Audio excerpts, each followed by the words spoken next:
بسم اللہ الرحمن الرحیم الحمدللہ رب العالمین والصلاة والسلام علی خاتم الانبیاء والمرسلین وعلی عباد اللہ الصالحین۔ ناظرین و سامعین السلام علیکم ورحمۃ اللہ وبرکاتہ۔ ناظرین، اللہ رب العزت کے فضل و کرم اور احسان سے ہم انشاءاللہ نئے عیسوی سال میں داخل ہو رہے ہیں۔ گزشتہ سال کیا ہوا، کیا حادثات ہوئے، کیا اچھائیاں ہوئیں، کیا برائیاں ہوئیں، ان کو ایک طرف رکھتے ہوئے نئے عیسوی سال کی آمد کے موقع پر ہمیں ایک عزم بھی کرنا چاہیے، اپنے لیے، اپنے وطن کے لیے، امت مسلمہ کے لیے، مظلوموں کے لیے، انسانیت کے لیے۔ اگر ہم دیکھیں تو ماضی کا جو سال گزرا ہے اس میں بہت سارے ہمارے دوست، ساتھی، رشتہ دار، بہن بھائی جو ہمارے ساتھ تھے آج نہیں ہیں۔ اللہ رب العزت ان سب کے درجات کو بلند فرمائے، ان کے گناہوں کو معاف فرمائے اور ان کو بڑی جنت نصیب کرے۔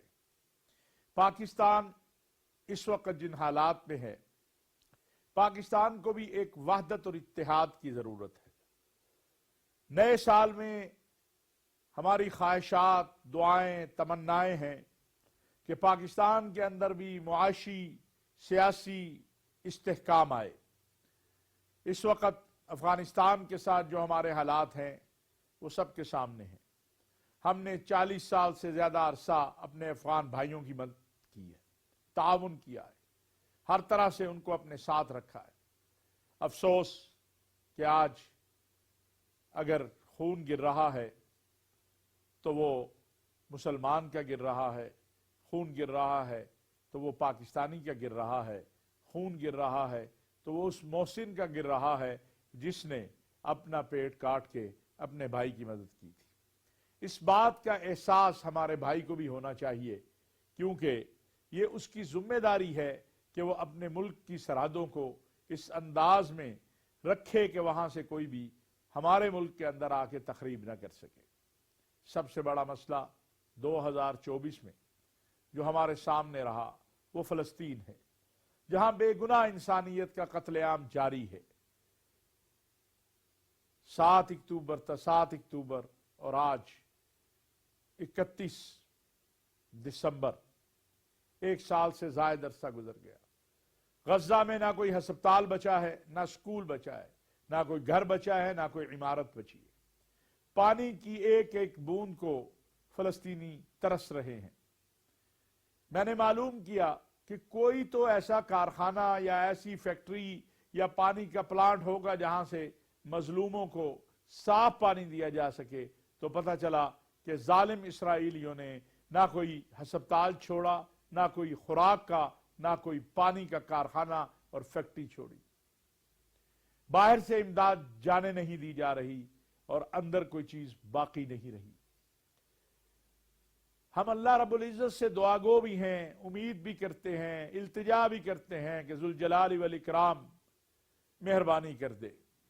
جس طرح اہل شام اپنی مصیبتوں سے نکل آئے ہیں، اور اللہ کرے کہ اہل شام جو ہیں ان کی قیادت اس بات کا ادراک کرے کہ جو 52 سال کی وہاں آمریت تھی، جو 52 سال وہاں ظلم و ستم تھا، اب اہل شام کو امن ملے، سکون ملے، استحکام ملے، ترقی ملے۔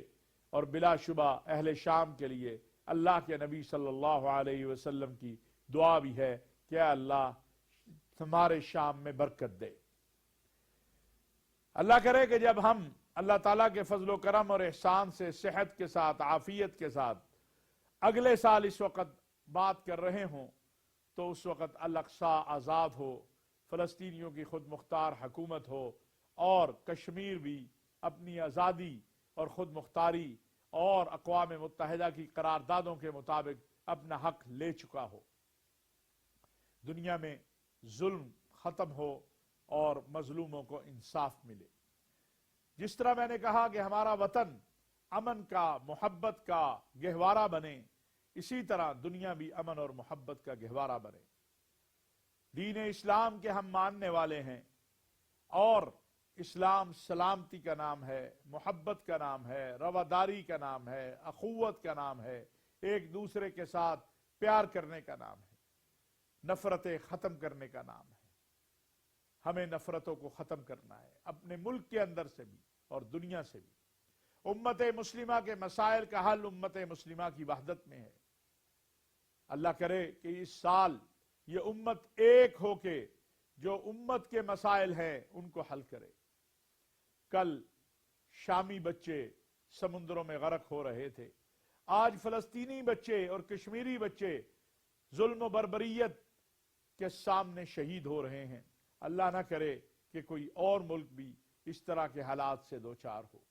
شام میں، عراق میں، یمن میں امن آئے، لیبیا میں امن آئے، اور ہمارا وطن جو اس کی اصل اساس ہے، جس کے لیے یہ وطن قائم ہوا، لا الہ الا اللہ محمد الرسول اللہ، ہمارا وطن اس نظام کی طرف چل پڑے. اصل معاملہ اس نظام کا ہے جس نظام کے لیے یہ قربانیاں دے کے ہم نے وطن لیا، اور وہ نظام جو ہے وہ محمد عربی صلی اللہ علیہ وسلم کا لایا ہوا نظام ہے، جس میں سود جیسی لعنت نہیں ہے، جس میں انصاف گھر کی دہلیز پہ آ کے ملتا ہے، اس کے لیے دھکے نہیں کھانے پڑتے. قوم میں یہ شعور اجاگر ہو کہ گالی، بد تہذیبی، بدتمیزی یہ باشعور اور فکر رکھنے والی قوموں کا کام نہیں ہے. میری نوجوان نسل آج جن حالات کے شکار ہے، اس کا تقاضا ہم سب کے لیے یہ ہے کہ ہم سب اپنی نسل کو بربریت سے، وحشت سے جہاں بچانا چاہتے ہیں، وہاں گالی گلوچ، بدتمیزی، بد تہذیبی، اس سے بھی اپنی نوجوان نسل کو ہم بچائیں. اگر ہم 2024 میں دیکھیں، الزام تراشی، فیک نیوز ہر طرف اس کا دور دورہ رہا. ضرورت اس بات کی ہے کہ 2025 میں ایسے قوانین آئیں، ایسے ضابطے بنیں جس میں کم از کم یہ فیک نیوز کا خاتمہ ہو جائے. خاتمہ نہیں تو کم ہو جائے. کتنی ماؤں، کتنے بیٹوں نے دہشت گردی کے آگے جانیں دے دی ہیں. کتنی مائیں ہیں جنہوں نے اپنے بیٹوں کو رخصت کیا تھا، اور جب وہ شہید ہو کر آئے تو ان کے ماتھوں پہ بوسہ دیا. پاکستان کی ماں اپنے بیٹے کو سرحد پر اس لیے بھیجتی ہے کہ شہادت اس کا مقدر ہو. پاکستان کے بیٹے رات کی تہجدوں میں اپنے رب سے شہادتیں مانگتے ہیں. اللہ کرے کہ اس خطے میں ایسا امن آئے کہ یہاں پر کوئی ماں اپنے بیٹے کو اس کے ماتھے پہ بوسہ، شہادت والے بیٹے کی ماتھے پہ بوسہ اس لیے نہ دے کہ اس کا بیٹا کسی وحشت و بربریت اور دہشت گردی کے شکار ہو. بلا شبہ اپنے وطن کی سرحدوں کا دفاع کرنا، اپنے وطن کی سرزمین کا دفاع کرنا، یہ اعزاز بھی ہے، اکرام بھی ہے. ہم چاہتے ہیں ہمارے سارے پڑوسیوں سے تعلقات اچھے ہوں. ایران ہے، افغانستان ہے، چین ہے، ہندوستان ہے، لیکن ہندوستان سے جب بھی ہم اچھے تعلقات کی خواہش کریں گے تو اس کا راستہ کشمیر سے جاتا ہے. یہ ممکن نہیں ہے کہ کشمیر کے اندر ماؤں، بہنوں اور بیٹیوں کی عزتوں کو تار تار کیا جائے، نوجوانوں کو خودکش اور بمبارمنٹ کے ذریعے خودکشیوں پہ مجبور کیا جائے، ظلم و ستم کے ذریعے باپ کو بیٹے کے جنازے میں شریک نہ ہونے دیا جائے. ایسی صورتحال میں کیسے ممکن ہے کہ ہم اچھے تعلقات کی طرف بڑھیں؟ کیونکہ کشمیر پاکستان کی شہ رگ ہے. ناظرین، جیسے میں نے عرض کیا کہ 2024 اپنے اختتام کی طرف ہے.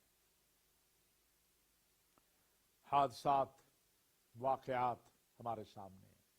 پاکستان کو سیاسی استحکام کی ضرورت ہے.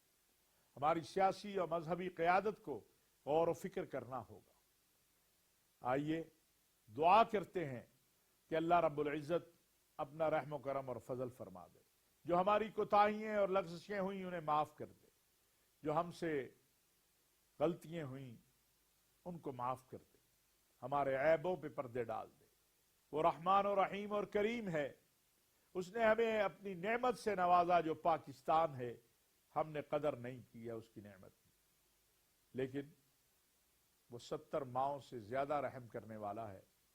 مانگنا تو اسی سے ہے, اسی کے دروازے پہ جانا ہے, اسی کے دروازے کے ہم منگتے ہیں.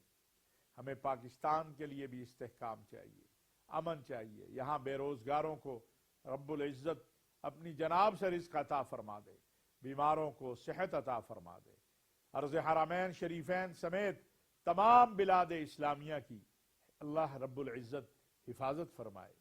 پاکستان کو ہر طرح کے داخلی اور خارجی انتشار سے اور سازشوں سے اللہ رب العزت محفوظ کرے.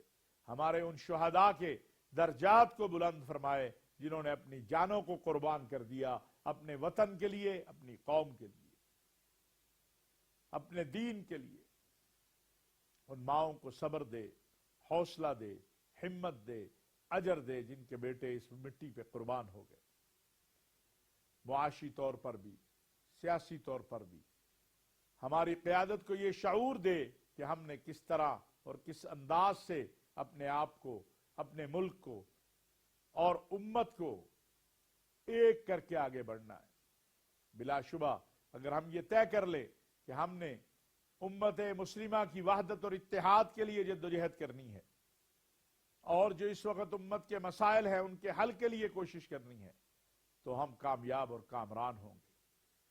اللہ رب العزت اس نئے عیسوی سال کو ہر فرد کے لیے جو امن چاہتا ہے, جو رواداری چاہتا ہے, جو محبت چاہتا ہے, جو پیار چاہتا ہے, خیر کا سال بنا دے.